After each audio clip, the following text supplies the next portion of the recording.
शुभम करोति मंगलम। प्रभु श्री राम की कृपा आप सभी पर बनी रहे। मैं रूपाली श्रीवास्तव आप सभी का हार्दिक स्वागत करती हूँ, अभिनंदन करती हूँ। मेरे YouTube channel astro solution point और रूपाली श्रीवास्तव में आप सभी को धनतेरस की ढेर सारी शुभकामनाएं। माँ लक्ष्मी और कुबेर और श्री गणेश का आशीर्वाद आप सभी के जीवन में बरसे, ऐसी मेरी शुभकामनाएं है। आज के इस वीडियो में मैं आपको बताऊंगी कि हम धनतेरस का त्यौहार क्यों मनाते हैं, धनतेरस के दिन आपको कौन से अचूक उपाय करना चाहिए और धनतेरस में वो कौन सी कहानियां हैं जो कि प्रचलित हैं, जो हमारे वेदों में शास्त्रों में लिखी हुई हैं, जिसके कारण धनतेरस त्योहार की उत्पत्ति हुई। साथ ही साथ वो कौन सा अबुझ मुहूर्त है जिस पर आप पूजन कर माँ लक्ष्मी और कुबेर का आशीर्वाद प्राप्त कर सकते हैं।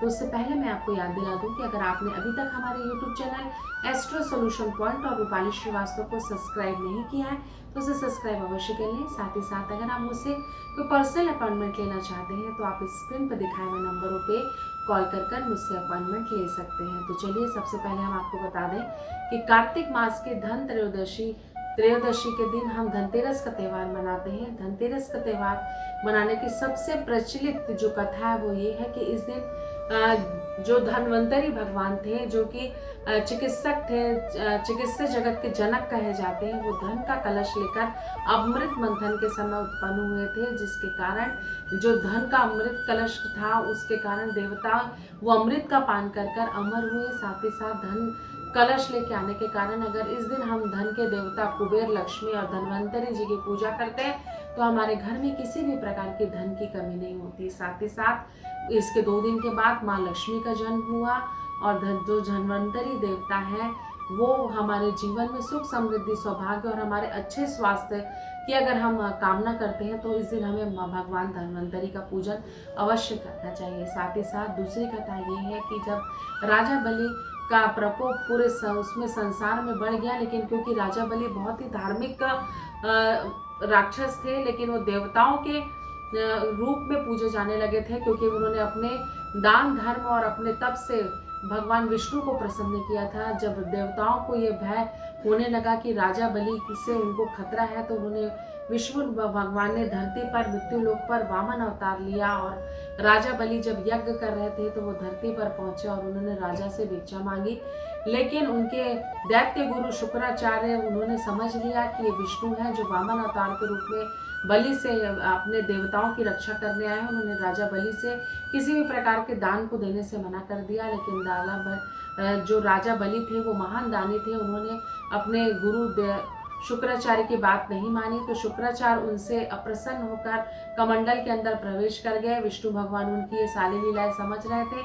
उन्होंने कुशा से भगवान ने शुक्राचार्य की आंख फोड़ दी, जिससे शुक्राचार्य छटपटाकर उस कलश से बाहर निकल कर आ गए और तब राजा बलि ने अपने संकल्प को पूरा किया और उन्होंने 3 जो जमीन मांगी थी वो विष्णु भगवान को 3 पैर रखने के लिए बोला।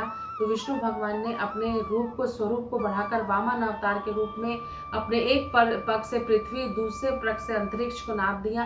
तो तीसरा कदम रखने के लिए उनके पास कोई जगह ही नहीं थी, तो राजा बलि ने अपना सर रख दिया और भगवान विष्णु ने वामन अवतार के रूप में राजा बलि के सर पर अपन चरण रखे, जिससे राजा बलि को लगा कि मेरा जीवन अब सफल हो गया, क्योंकि साक्षात नारायण ने मेरे सर पर अपना पैर रख दिया और उन्होंने विष्णु को वो सहर्ष जो भी धन कमाया था वो वापस कर दिया। और जिससे कि इस दिन, क्योंकि ये घटना घटी थी, इसके कारण देवताओं को जो धन लूटकर ले गए थे राक्षस, वो धन 13 गुना होकर और कई गुना होकर वापस मिला।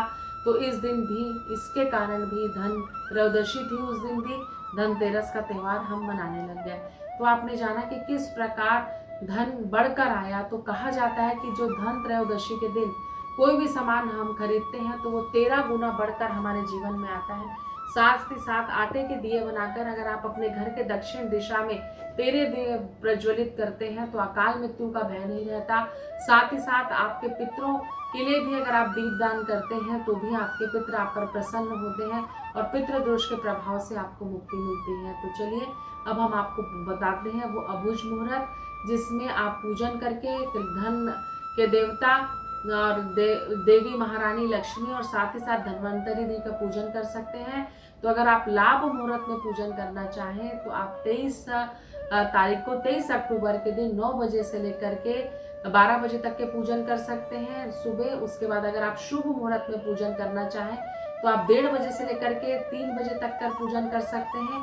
और अगर आप शुभ अमृत मुहूर्त पर पूजा करना चाहते हैं तो आप 6 बजे से लेकर रात्रि 9 बजे तक पूजन कर सकते हैं। लेकिन मैं आपको एक और बात बता दूं, क्योंकि इस दिन धन के देवता कुबेर का भी पूजन होता है, तो ये दिन सुबह से लेकर शाम तक के अमूल्य मुहूर्त होते हैं। तो इस दिन मुहूर्त पूरे समय होता है, लेकिन ये कुछ शुभ लाभ और लाभ अमृत मुहूर्त होते हैं जो कि विशेष फलदायी होते हैं। लेकिन आप धन त्रयोदशी के दिन, धनतेरस के दिन पूरा समय बहुत ही लाभप्रद होता है। तो आप पूरी निष्ठा और श्रद्धा के साथ श्री गणेश, लक्ष्मी, कुबेर और धन्वंतरी जी का पूजन करें। आपके जीवन में सुख, समृद्धि और सौभाग्य बढ़ेगा।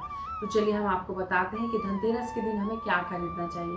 अगर आप मानसिक रूप से परेशान रहते हैं और आपके घर में हमेशा कलह का वातावरण रहता है और चाह के भी आपके घर में मानसिक शांति नहीं रहती, तो आप ये उपाय कर सकते हैं। आप चांदी के सिक्के में लक्ष्मी जी और गणेश जी की जो प्रतिमा बनकर आती है वो खरीदें, इससे आपको लाभ होगा। साथ ही साथ आप पीतल के बर्तन भी खरीद सकते हैं। कोई भी बर्तन अगर आप अपने घर पर लेकर जाए तो उस पात्र में कुछ चावल या अन्न भर कर ले जाए, क्योंकि कोई भी खाली पात्र लेकर घर नहीं जाना चाहिए। साथ ही साथ इस दिन झाड़ू जरूर खरीदें, इससे आपके घर में नकारात्मक शक्तियां प्रवेश नहीं करती, और उस झाड़ू को किसी पूजा स्थल में दान कर दें। साथ ही साथ इस दिन से लेकर के दिवाली के दिन और साथ ही साथ भाई दूज के दिन तक के लगातार दीपदान अवश्य करें, क्योंकि दिवाली 5 दिवसीय महोत्सव होता है और 5 दिनों तक हर हिंदू अपने घर पर दिवाली का महोत्सव मनाता है। इस दिन आप सोने के, चांदी के सिक्के खरीद सकते हैं, साथ ही साथ पीतल के बर्तन भी खरीद सकते हैं, बच्चों के लिए खिलौने भी खरीद सकते हैं। और आप याद रखें कि जो भी चीज़ आप अपने घर पर लेके जाएं उसको किसी अन्य के पात्र में रखकर जरूर ले जाएं, इससे आपको लाभ होगा और माँ अन्नपूर्णा का भी आशीर्वाद आपको मिलेगा। तो आपके जीवन में सुख, समृद्धि और सौभाग्य बढ़े। साथ ही साथ एक बार फिर से आपको कुबेर और माँ लक्ष्मी का आशीर्वाद प्राप्त हो। इन्हीं शुभकामनाओं के साथ मैं रूपाली श्रीवास्तव एक बार फिर से आप सभी को धनतेरस की ढेर सारी शुभकामनाएं देती हूँ। नमस्कार। स्वस्थ रहें, प्रसन्न रहें।